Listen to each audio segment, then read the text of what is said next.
السلام عليكم ورحمة الله وبركاته. الحمد لله رب العالمين، والصلاة والسلام على رسوله الأمين وعلى آله وصحبه أجمعين. أما بعد، قال الله تعالى في القرآن المجيد: فأعوذ بالله من الشيطان الرجيم، بسم الله الرحمن الرحيم. لقد كان لكم في رسول الله أسوة حسنة. سورة الأحزاب آیت نمبر 21.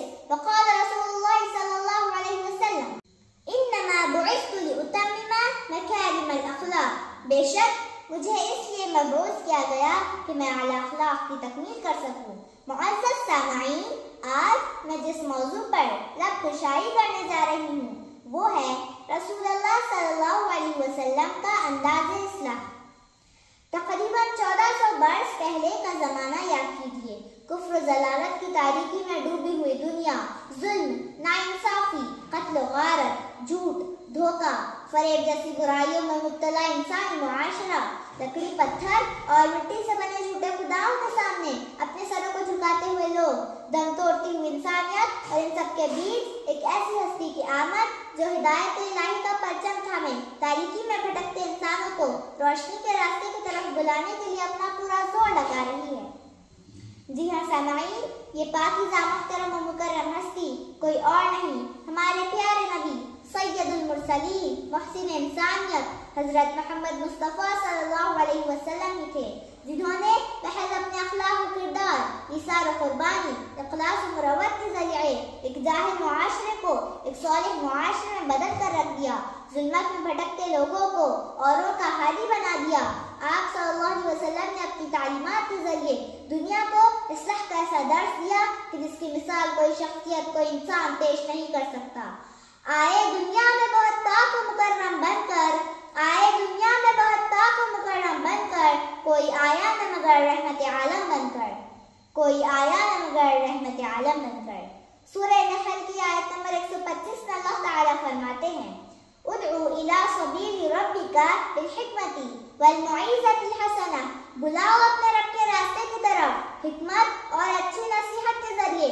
حاضرین اکرام، اس حکم الہی پر عمل کرتے ہوئے جب نبی کریم صلی اللہ علیہ وسلم انسانوں کے اصلاح کے لیے اٹھے تو انہوں نے سب سے پہلے اپنی ذات سے ہر کام کا آغاز فرمایا.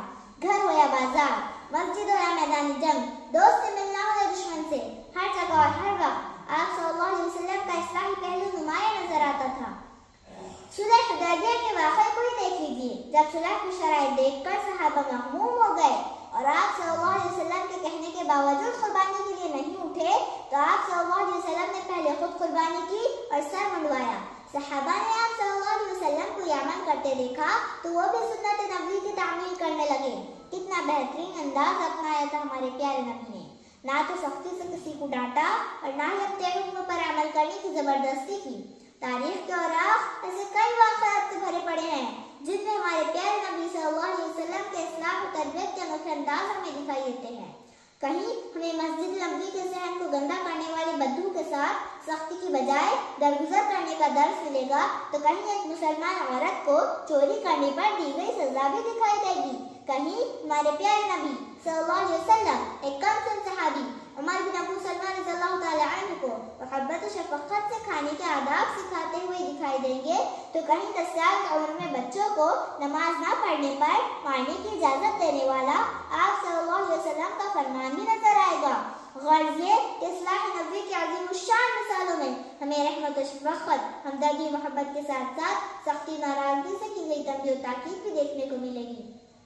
اصلاح کے ان طریقوں نے جب لوگوں کے ذہن و دل کو چمکایا تو ظلم و ستم کرنے والے انصاف کے علمبردار بن گئے، دنیا کے دیوانے اللہ کے سودائی بن گئے، دشمن دوست بن گئے، امانت و دیانت، قوت و صداقت کی فضا پورے عرب میں پھیل گئی. آدمیت کا غرض ساما مہیا کر دیا، آدمیت کا غرض ساما مہیا کر دیا، ایک عرب نے آدمی کا بول بالا کر دیا، ایک عرب نے آدمی کا بول بالا کر دیا. آج اس بات کی ضرورت ہے کہ ہم سب رسول اللہ صلی اللہ علیہ وسلم کے انداز اصلاح تربیت کو اپنائیں اور لوگوں کو سیدھی راہ کی طرف بلائیں. اللہ تعالیٰ نے اس بات کی توفیق عطا فرمائے. آمین. نبی کا اسوہ تجھے یہ درس دیتا ہے، نبی کا اسوہ تجھے یہ درس دیتا ہے کہ تیری زندگی قرآن کی تفسیر بن جائے۔ وما علینا الا البلاغ المبین۔